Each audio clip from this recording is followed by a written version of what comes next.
meningkatkan taraf hidup rakyat. Rancangan meningkatkan taraf hidup melibatkan penduduk di luar bandar dan di bandar. Luar bandar.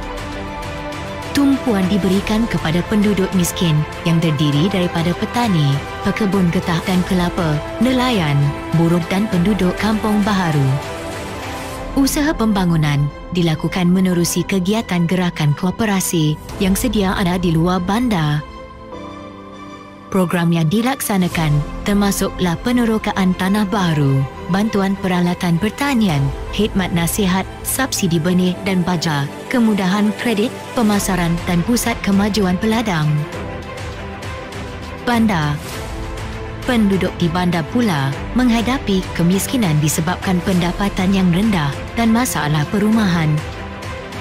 Usaha dilakukan oleh kerajaan untuk memajukan pelbagai jenis perindustrian dan perniagaan yang membuka peluang pekerjaan lebih banyak dan meningkatkan pendapatan golongan miskin pelbagai kaum. Golongan ini juga disediakan dengan kemudahan asas seperti pendidikan, bekalan air dan elektrik, jalan raya, bantuan beasiswa dan buku teks percuma, makanan tambahan kepada kanak-kanak dan program rumah murah